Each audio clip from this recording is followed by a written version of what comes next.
Hey, George for Title. We're here with the Unrepentant American talking about short sales. And JR, just give me a background explanation of what a short sale is and what is it for people that are kind of, a lot of people are upside down on their homes, so they know about being upside down. But what is a short sale? Well, let's say you bought a house for $600,000. You took out a loan for $500,000. The stock market fell, the bottom fell out of the real estate market. Now the house is only worth $300,000. Leaving a shortfall of your equity of $100,000 that you put down and $200,000 owed to the bank. So you went from positive equity now to negative $200,000. $200,000 plus you lost your $100,000 that you put down originally. Wow. Now you have to make a decision. Do I continue to make the payments or don't I? Most people are making the payments, but let's say you lose your job. And you can't make the payments. Either the wife or the husband loses a job. You can't make your payments. So now you're saying, okay, what do I do? Well, that's when we go ahead and we list it as a short sale. That's when we go ahead and we list it as a short sale. And the short sale being, what I would do is I take the one that you owe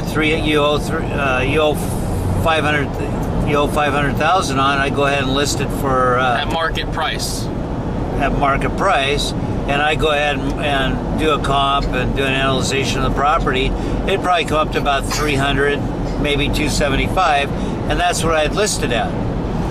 Then another realtor or I would bring in an offer to the seller of the property, which would be the person that is in the short sale, who is no longer making the payments on the house. And now you have to get bank approval to discount their loan. And then we'd get an accepted offer by the seller, and then I'd have to go to the bank and go through a series of things. This is what happens. You have to go to Tier 1, which is to get all the paperwork in.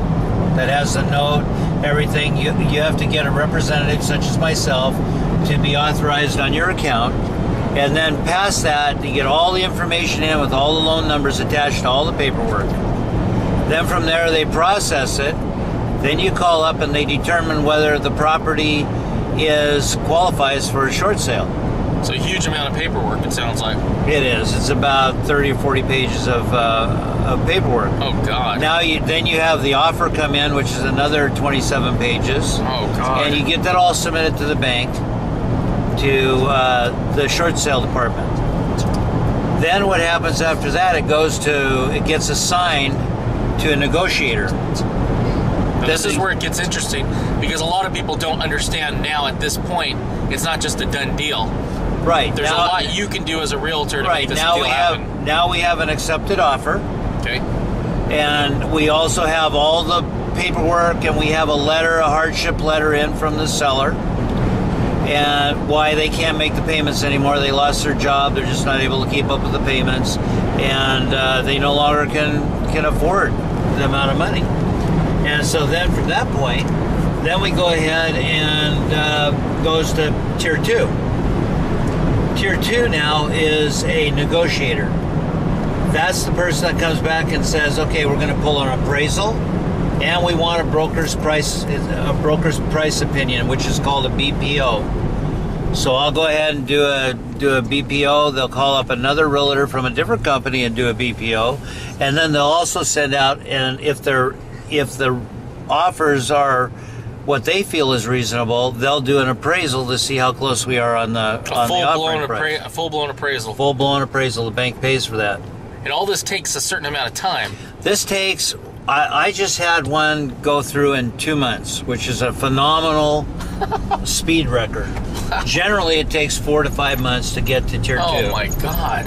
Okay, so you just have to be patient. And you have the banks calling you, and you have everybody calling you every day. So one of the secrets is to say that this is your work number, and you're not allowed to take personal phone calls at that number. And that stops it. Okay. So now we go to Tier 2, and the negotiator says, well, I see you have an offer here for $300,000. We did a fair market analysis of the property. Generally, it's an appraisal. And they come in and say, it came back at $335. So we're going to counter you at $335. Oh my gosh. Now they don't usually put that in writing. You just send you an email and say we need $335. So then you go back to the other realtor or your client, depending on which circumstance it is, and you say, okay, are you willing to pay $335? And they can say no, or they can say yes. It's a great deal. So once you say yes, then you go back and you do an amendment, an addendum to your offer, and you say we're willing to pay $335,000. All other terms remain the same. If you wanted a home warranty, or you wanted the seller to pay a certain amount of closing fees. Now, I've seen you talk to these negotiators. It's a nuanced thing. I mean, I know you're doing things other people don't necessarily do. It's like they seem really inundated with a lot of work, and you got to know how to work with them in an effective manner. Yeah, you need to know how to bob and weave and get through the system. Usually it's just constant contact and persistence. So once the bank agrees to the price and the seller and the new purchaser has turned in an addendum, then you go to tier 3, which is where the bank prepares an addendum to the purchase price, and basically they've taken over the transaction at that point. And the addendums, it's a letter that states that you're willing to pay $335, the property is being sold as is, the terms are agreed upon as originally offered. Shh, be quiet, be quiet. So basically what you're saying is, at this point, it just opens up and becomes a regular escrow. So 3 to 6 months later, after not paying your mortgage for that much time, hopefully the deal consummates and we have a short sale. And then the end result is now you get a tax implication because of that. You should talk with your own tax attorney about it. If your buyer's still in the game. Which probably they aren't usually.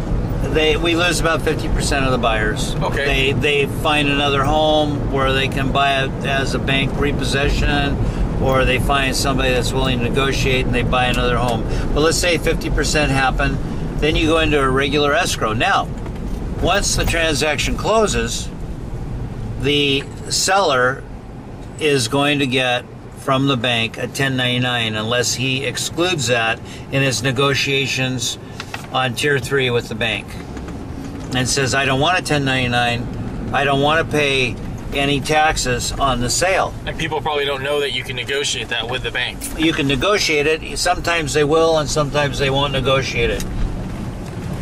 If you're lucky, you can get part of it waived or all of it waived. And I believe in California, for your personal residence, it's a no-fault state. So that has to be done with your accountant. Okay. I'm doing a real zoom in. I'm just getting your shirt because I don't want to get your house area. That's good. No, that's okay. Real quick, well, let me ask you one question. Let's say you're a normal Joe Schmo and you're losing your home. You got $200,000 upside down, $300,000 upside down. Why not just let it go back to the bank and just suck them dry and not pay any of your mortgage, live rent free? Why even go through a short sale process? Who cares? Well, basically through the short sale, you're not paying them anything. You are riding on until you can consummate a sale, and then you can walk out. What's the big difference between letting the bank foreclose and going through a short sale process? There's really not much. There's a short sale is as bad on your credit as a foreclosure. But sometimes you can negotiate and not get that 1099. That's the biggest. Do you get the 1099 when a bank forecloses on you? Absolutely. You're kidding me. Oh, that's total BS. That's why you hear about all these people. Oh, I just have my house foreclosed upon, and they move into a little shack, and then all of a sudden they have to file bankruptcy. Is because the bank has 1099 them for if they were $200,000 upside down, they're in the 30% market. They got a $60,000 tax bill that is now due and payable to the state of California. Do you recommend, if someone is upside down $200,000, $300,000, $400,000, do you recommend them cashing out their 401ks or their IRAs or their retirements to pay their mortgages? Do you recommend that type of thing, or do you think you shouldn't be? At that point, I would do a loan modification.